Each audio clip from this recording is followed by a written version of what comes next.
Hello दोस्तों, नमस्कार। एक नई वीडियो के साथ फिर आपका हमारे यूट्यूब परिवार में हार्दिक अभिनंदन है। दोस्तों, इस वीडियो में हम हिंदी साहित्य में भाषा के वस्तुनिष्ठ इतिहास जो गोविंद पांडे और सरस्वती पांडे द्वारा रचित पाठ्य पुस्तक है उसका हम विस्तृत रूप से अध्ययन कर रहे हैं और उसे गति प्रदान करते हुए हम इस वीडियो में दोस्तों गोस्वामी तुलसीदास जी के जीवन चरित्र पर और उनके द्वारा रचित और उनका हिंदी साहित्य में क्या योगदान है उस पर विस्तृत रूप से प्रकाश डाल लेते हैं। तुलसीदास जी राम भक्ति शाखा के प्रतिनिधि कवि माने जाते हैं। इनका जन्म काल 1532 ईस्वी से 1623 ईस्वी स्वीकार किया जाता है, अर्थात इनका जन्म 1532 ईस्वी में होता है और इनकी मृत्यु 1623 ईस्वी में होती है।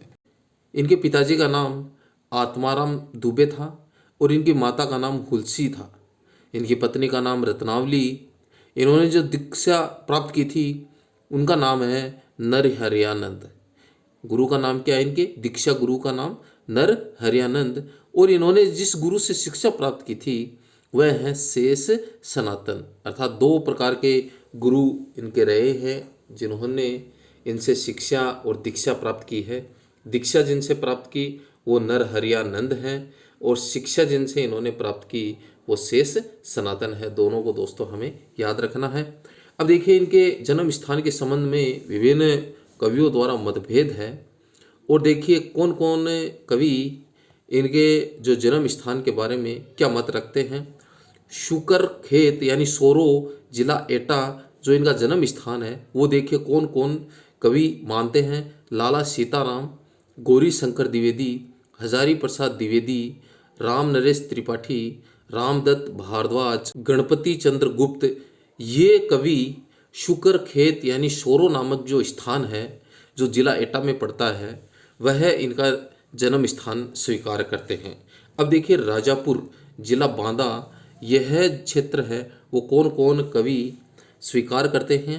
बेनी माधव दास, महात्मा रघुवर दास, शिव सिंह सेंगर, राम गुलाम द्विवेदी, आचार्य रामचंद्र शुक्ल जी, ये राजापुर जिला बांदा इनका जन्म स्थान स्वीकार करते हैं। आचार्य रामचंद्र शुक्ल जी तुलसीदास जी को स्मार्त वैष्णव मानते हैं। ये स्मार्त वैष्णव किन्होंने माना है? आचार्य रामचंद्र शुक्ल जी ने तुलसीदास जी को माना है। आचार्य शुक्ल जी के अनुसार हिंदी काव्य की प्रौढ़ता के युग का आरंभ गोस्वामी तुलसीदास जी के द्वारा हुआ। ये आचार्य रामचंद्र शुक्ल जी का मत है कि हिंदी काव्य में जो प्रौढ़ता युग का आरंभ होता है वो तुलसीदास जी से कौन मानते हैं? आचार्य रामचंद्र शुक्ल जी मानते हैं। तुलसीदास जी के संबंध में देखिए महत्वपूर्ण जो उक्तियाँ पंक्तियाँ जो हमें बार बार देखने को मिलती हैं वो देखिए कौन कौन सी हैं। नाभादास जी ने देखिए इनके संबंध में क्या कहा है। इन्हें कलिकाल का वाल्मीकि कहा है। किसने? नाभादास जी ने। कलिकाल का वाल्मीकि किसने कहा है? नाभादास जी ने। मुगल काल का सबसे महान व्यक्ति, मुगल काल का सबसे महान व्यक्ति किसने कहा है? स्मिथ ने कहा है। बुद्ध देव के बाद क्या कहा है? बुद्ध देव के बाद बड़ा लोक नायक जो है वो तुलसीदास है, ये किसने कहा है? ये गियरसन ने कहा है। आचार्य रामचंद्र शुक्ल जी देखिए इनके संबंध में क्या कहते हैं। यह एक कवि ही हिंदी को प्रौढ़ साहित्यिक भाषा सिद्ध करने के लिए काफ़ी है। ये आचार्य रामचंद्र शुक्ल जी तुलसीदास जी के संबंध में कहते हैं। और दूसरा इनका जो महत्वपूर्ण कथन है तुलसीदास जी के संबंध में आचार्य रामचंद्र शुक्ल जी का, वो देखिए क्या है। तुलसीदास जी उत्तरी भारत की समग्र जनता के हृदय मंदिर में पूर्ण प्रेम प्रतिष्ठा के साथ विराजे रहे, ये आचार्य रामचंद्र शुक्ल जी कहते हैं। हजारी प्रसाद द्विवेदी देखिए क्या कहते हैं। भारतवर्ष का लोक नायक वही हो सकता है जो समन्वय करने का अपार धैर्य लेकर आया हो। ये तुलसीदास जी के संबंध में कौन मानते हैं? हजारी प्रसाद द्विवेदी जी मानते हैं कि भारत का लोक नायक वही हो सकता है। कौन हो सकता है? जो समन्वय करने का अपार धैर्य लेकर आया हो। और ये मानते हैं कि तुलसीदास जी में अपार धैर्य है, ये हजारी प्रसाद द्विवेदी जी मानते हैं। डॉक्टर रामविलास शर्मा जी इन्हें जातीय कवि स्वीकार करते हैं। अमृतलाल नागर ने इन्हें मानस का हंस की संज्ञा दी है। गोस्वामी तुलसीदास जी रामानुजाचार्य के श्री संप्रदाय और विशिष्टाद्वैतवाद से प्रभावित है। इनकी भक्ति भावना में दास्य भाव हमें देखने को मिलता है। तुलसीदास जी की जो गुरु परंपरा है वो देखिए किस प्रकार से रही है। राघवानंद जी इनके शिष्य रहे हैं। रामानंद जी के शिष्य रहे हैं। अनंतानंद जी और अनंतानंद जी के शिष्य रहे हैं नरहरियानंद जी। और नरहरियानंद जी को जिन्होंने शिक्षा प्रदान की थी वो है तुलसीदास जी। तो ये इनकी गुरु शिष्य परंपरा रही है। इनकी पत्नी रत्नावली ने तुलसीदास जी को देखे कौन से कथन कहे, कौन सी बात कही, जिसे सुन करके तुलसीदास जी वैराग्य धारण कर लेते हैं। लाज न आवत आपको दोरे आयु साथ, धिक धिक ऐसे प्रेम को कहाँ कहूँ मैं नाथ। अस्थि चरमम देहमम तामो जैसी प्रीति, तैसी जो श्री राम में होती न तो भवभीति। यह वचन जब रत्नावली तुलसीदास जी को कहती है तो यह बहुत बड़ी कथा है दोस्तों, जिसकी चर्चा हम यहाँ पे नहीं कर सकते हैं, लेकिन शॉर्ट रूप में आप बताया जा सकता आपको कि जब रत्नावली अपने मायके चली जाती है और तुलसीदास जी उनके पीछे दौड़े दौड़े चले जाते हैं, और जब रत्नावली उनको देखती है तब यह कथन उनके मुखारविंद से निकल आते हैं और इनका उन पर इतना प्रभाव पड़ता है कि वो इन कथनों को सुन करके वैराग्य धारण कर लेते हैं और अपना संपूर्ण जीवन श्री राम की भक्ति में लगा देते हैं।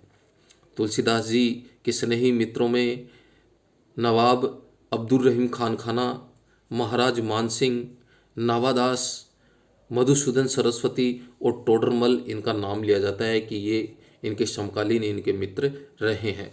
टोडरमल की मृत्यु के संबंध में देखिए तुलसीदास जी ने कौन से कथन कहे हैं, कौन सी बातें कही हैं। चार गांव को ठाकुरो मन को महामहीप, तुलसी या कलिकाल में अथिये टोडर दीप। राम धाम टोडर गए तुलसी भये ऐसोच, गिये वो गीत पुनीत बिनु यह जानी संकोच। ये टोडरमल की मृत्यु पर तुलसीदास जी द्वारा लिखित ये दोहे हैं। अब देखिए आगे जो दो महत्वपूर्ण पंक्तियां उन पर भी हम प्रकाश डाल लेते हैं। सुरतीय नर्तीय नागतीय सब चाहती असो, यह तुलसीदास जी ने कहा है। गोद लिए हुलसी फिरे तुलसी सो सुत हो, यह रहीमदास जी ने तुलसीदास जी के संबंध में कहा है। क्या कहा है? गोद लिए हुलसी फिरे तुलसी सो सुत हो, ये रहीमदास जी इनके जो मित्र हैं वो तुलसी के संबंध में कहते हैं। गोस्वामी तुलसीदास जी के 12 जो ग्रंथ वो प्रमाणिक माने जाते हैं। इनमें से 5 बड़े हैं और 7 छोटे ग्रंथ हैं। और देखिए वो ग्रंथ कौन कौन से हैं। डॉक्टर उदय भानु सिंह ने गोस्वामी तुलसीदास जी की रचनाओं का जो कालक्रम है और रचनाएं हैं वो कौन कौन सी 12 जो रचनाएं स्वीकार की हैं कालक्रमानुसार देखिए। वैराग्य संदीपनी, रामज्ञा प्रश्न, दोहावली रामायण जिसे कहा जाता है, रामलला नेछु, जानकी मंगल, रामचरित मानस, पार्वती मंगल, कृष्ण गीतावली, गीतावली जिसे पदावली रामायण भी कहा जाता है, विनय पत्रिका, विनयावली, राम गीतावली, दोहावली, बरवे रामायण जिसे बरवा भी कहा जाता है, कवितावली या कवितावली, हनुमान बाहुक समेत जिसे कहा जाता है, इसमें इंक्लूड किया गया है।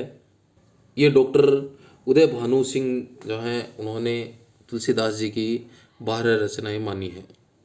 तुलसी की 5 लघु कृतियाँ हैं जिन्हें पंचरत्न कहा जाता है। वो देखिए पंचरत्न में कौन किन कृतियों को तुलसीदास जी की जो कृतियाँ हैं उनको शामिल किया जाता है। वैराग्य संदीपनी, राम लला नैछू, जानकी मंगल, पार्वती मंगल, बरवे रामायण, ये जो 5 लघु रचनाएं हैं इन्हें पंचरत्न की श्रेणी में शामिल किया जाता है।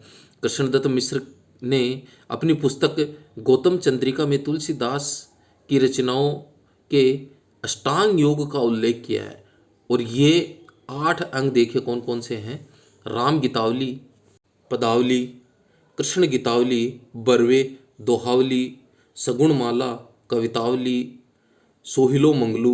ये कृष्णदत्त मिश्र ने अपनी जो पुस्तक है गौतम चंद्रिका उसमें इन रचनाओं को अष्टांग योग में इनका नाम सम्मिलित किया है। तुलसीदास जी की प्रथम रचना वैराग्य संदीपनी है और इनकी अंतिम रचना कवितावली को माना जाता है। कवितावली के परिशिष्ट में हनुमान बाहुक भी संकलन है, किंतु अधिकांश विद्वान रामलला नेछु को प्रथम रचना स्वीकार करते हैं। अब देखिए गोस्वामी तुलसीदास जी द्वारा रचित इनके प्रमुख ग्रंथ और उनमें इन्होंने किन भाषा का प्रयोग किया है और प्रयुक्त इनका छंद क्या है, कितने सर्ग हैं इसमें, ये सब हम विस्तृत रूप से इस पर प्रकाश डाल लेते हैं। सर्वप्रथम वैराग्य संदीपनी जो प्रथम पुस्तक मानी जाती है, यह मुक्तक काव्य है। ब्रज भाषा में लिखा गया दोहा सोरठा का प्रयोग करके वैराग्य संदीपनी की रचना की गई है। रामाज्ञा प्रश्न मुक्तक काव्य अवधी भाषा में लिखा गया दोहा इसका प्रयुक्त छंद है। रामलला नैछू प्रबंध काव्य रचना है। ठेठ अवधी भाषा का प्रयोग किया गया है। सोअर छंद इसमें प्रयुक्त छंद है। जानकी मंगल प्रबंध काव्य रचना है, अवधी भाषा में लिखा गया है। सोहर इसे हंस गति भी कहते हैं, इसमें 216 छंद है। रामचरितमानस प्रबंध काव्य रचना है, अवधी भाषा में लिखा गया ग्रंथ है। दोहा चौपाई छंद का प्रयोग इसमें किया गया है। 1074 दोहे हैं इसमें। भक्ति रस इसका मुख्य रस है। 7 कांड हैं इसमें। पार्वती मंगल प्रबंध काव्य रचना है, अवधी भाषा में लिखा गया ग्रंथ है। मंगल हरि गीतिका इसमें प्रयुक्त छंद हैं। 164 छंदों का प्रयोग इसमें किया गया है। कृष्ण गीतावली गीति काव्य रचना है, ये ब्रज भाषा में लिखा गया ग्रंथ है। 61 छंद हैं इसमें। गीतावली गीति काव्य रचना है, ये ब्रज भाषा में लिखा गया ग्रंथ है। वात्सल्य मुख्य रस है इसमें। 7 कांड इसमें भी हैं, किसमें? गीतावली में भी हैं, रामचरितमानस में भी हैं। विनय पत्रिका गीति काव्य है, ये ब्रज भाषा में लिखा गया। 279 छंद हैं इसमें। भक्ति रस इसमें मुख्य रस है। दोहावली मुक्तक काव्य रचना है, ब्रज भाषा में लिखा गया। दोहा सोरठा प्रयुक्त छंद है इसमें। 573 छंद लिखे गए हैं इसमें। बरवे रामायण मुक्तक काव्य रचना है, अवधी भाषा में लिखा गया ग्रंथ है। बरवे छंद इसमें प्रयुक्त छंद है। 69 छंद इसमें लिखे गए हैं। कवितावली जो अंतिम रचना स्वीकार की जाती है इनकी, हनुमान बाहुक जिसमें प्रसंगानुसार हमें देखने को मिलता है। मुक्तक काव्य रचना है, ब्रज भाषा का प्रयोग इसमें किया गया है। कवित और छपे छंदों में लिखी गई रचना है, इसमें भी 7 कांड हैं। रामचरितमानस की जो रचना है वह 1631 में चैत्र शुक्ल रामनवमी मंगलवार को की गई है। इसकी रचना करने में कुल जो समय लगा वो 2 वर्ष 7 माह 26 दिन का समय लगा है। तुलसीदास जी ने रामचरितमानस को रचा तो रचने में इसको 2 वर्ष 7 माह और 26 दिन का समय लगा था। और चैत्र शुक्ल रामनवमी उस दिन मंगलवार का दिन था। 1631 संवत को रामचरितमानस की रचना स्वीकार की जाती है। रामाज्ञा प्रश्न एक ज्योतिष ग्रंथ है। रामाज्ञा प्रश्न क्या है? एक ज्योतिष ग्रंथ है जो तुलसीदास जी द्वारा रचित है। कृष्ण गीतावली में गोस्वामी जी ने कृष्ण से संबंधी पदों की रचना की तथा पार्वती मंगल में पार्वती और शिव के विवाह का वर्णन इन्होंने किया है। रामचरितमानस और कवितावली में गोस्वामी जी ने कलिकाल का वर्णन किया है। कलिकाल का वर्णन किन किन रचनाओं में देखने को मिलता है? रामचरितमानस और कवितावली में देखने को मिलता है। कवितावली में बनारस के तत्कालीन समय में फैले महामारी का वर्णन उत्तरकांड में किया गया है। तुलसीदास जी ने अपने बाहु रोग की मुक्ति के लिए हनुमान बाहुक की रचना की है, जो हमें किस रचना में देखने को मिलता है? हनुमान बाहुक कवितावली के एक परिशिष्ट में हमें देखने को मिलता है। आचार्य रामचंद्र शुक्ल जी ने रामचरितमानस को लोक मंगल की साधनावस्था का काव्य इन्होंने स्वीकार किया है। रामचरितमानस में 7 कांड या सोपान हैं, जो देखिए क्रमशः किस प्रकार से व्यवस्थित हैं। सर्वप्रथम बाल कांड आता है, उसके बाद अयोध्या कांड, फिर अरण्य कांड, किष्किंधा कांड, सुंदर कांड, फिर लंका कांड और अंत में उत्तर कांड इसमें आता है। तो इस प्रकार से रामचरितमानस में 7 कांड आते हैं और 7 कांडों को लेकर के रामचरितमानस लिखा गया है। सर्वप्रथम आता है बालकांड और अंत में आता है उत्तर कांड, जो बहुत बार एग्जाम में पूछे जा चुके हैं। अयोध्या कांड को रामचरितमानस का हृदय स्थल कहा जाता है। इस कांड की चित्रकूट सभा को आचार्य रामचंद्र शुक्ल जी ने एक आध्यात्मिक घटना की संज्ञा प्रदान की है। किसे आचार्य रामचंद्र शुक्ल जी ने आध्यात्मिक घटना की संज्ञा दी है वो है चित्रकूट सभा। चित्रकूट सभा में वेद नीति, लोक नीति, राजनीति तीनों का समन्वय हमें देखने को मिलता है। किस सभा में? चित्रकूट सभा में वेद नीति, लोक नीति और राजनीति तीनों का समन्वय देखने को मिलेगा। रामचरितमानस की रचना गोस्वामी जी ने स्वांत सुखाय के साथ साथ लोकहित और लोक मंगल के लिए की है, यह माना जाता है। और यह बार बार एग्जाम में पूछा जाता है कि गोस्वामी जी ने रामचरितमानस की रचना किस लिए की? स्वांत सुखाई के लिए, और साथ में इन्होंने लोकहित और लोक मंगल की भावना से रामचरितमानस की रचना की है। रामचरितमानस का जो मार्मिक स्थल है वो देखिए कौन कौन से हैं। राम का अयोध्या त्यागना और पथिक के रूप में वन गमन करना, चित्रकूट में राम और भरत का मिलन, शबरी का आतिथ्य, लक्ष्मण को शक्ति लगने पर राम द्वारा किया गया विलाप, भरत की प्रतीक्षा, ये रामचरितमानस के मार्मिक स्थल माने जाते हैं।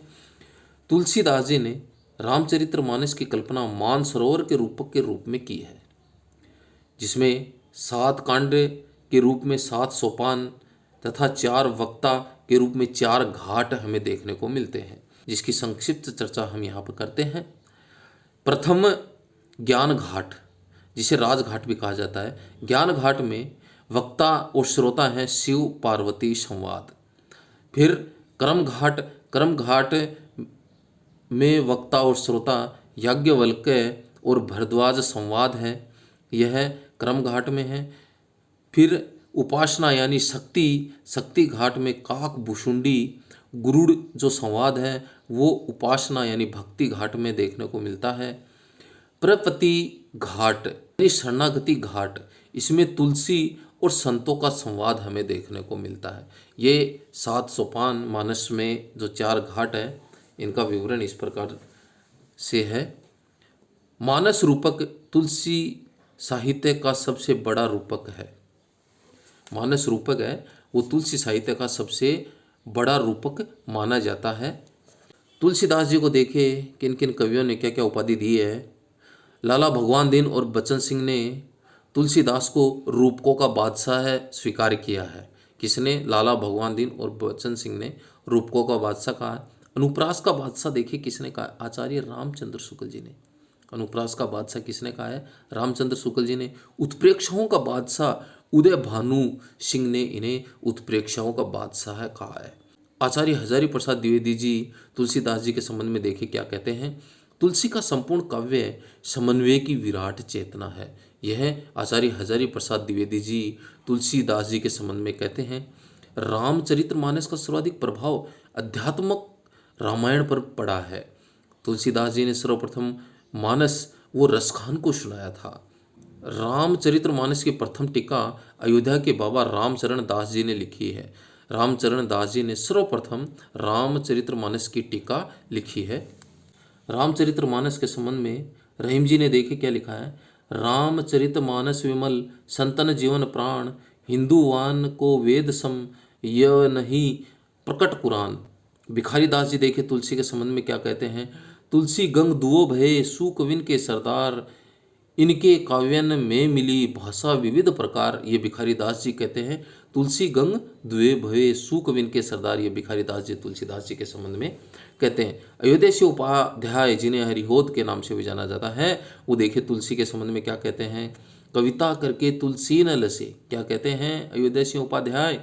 कविता करके तुलसी न लसे, कविता पालसी तुलसी की कला। ये अयोध्या है उपाध्याय तुलसी के संबंध में कहते हैं। दोस्तों हमारी वीडियो आपको कैसी लग रही है, प्लीज़ आपके विचार हमारे साथ कमेंट के माध्यम से ज़रूर शेयर करें ताकि हमें पता चल सके हमारी वीडियो दोस्तों को कैसी लग रही हैं। आचार्य रामचंद्र शुक्ल जी ने देखे तुलसीदास जी के संबंध में क्या लिखा है। भाषा पद्य के स्वरूप को लेते हैं तो गोस्वामी जी के सामने कई शैलियाँ प्रचलित थी, जिनमें से मुख्य वीर गाथा काल की छपे पद्धति, विद्यापति और सूरदास की गीत पद्धति, गंग आदि भाटों की कवित्त सवैया पद्धति, कबीर दास की नीति संबंधी बानी की दोहा पद्धति जो अपभ्रंश से चली आती थी, ईश्वरदास के दोहे चौपाई वाली प्रबंध पद्धति। इस प्रकार भाषा के 2 रूप अवधि और ब्रज और रचना की 5 प्रमुख शैलियाँ साहित्य क्षेत्र में गोस्वामी जी को मिली। ये आचार्य रामचंद्र शुक्ल जी ने संपूर्ण जीवन को इन शब्दों में आचार्य रामचंद्र शुक्ल जी ने पिरोया है। दोस्तों, आपने हमारी वीडियो को वॉच किया, आपका बहुत बहुत धन्यवाद। जाने से पहले आप हमारी वीडियो को एक लाइक जरूर करें, चैनल को सब्सक्राइब करें और बेल आइकन को प्रेस करें ताकि हमारे लिए एक बहुत बड़ा मोटिवेशन बन सके। धन्यवाद।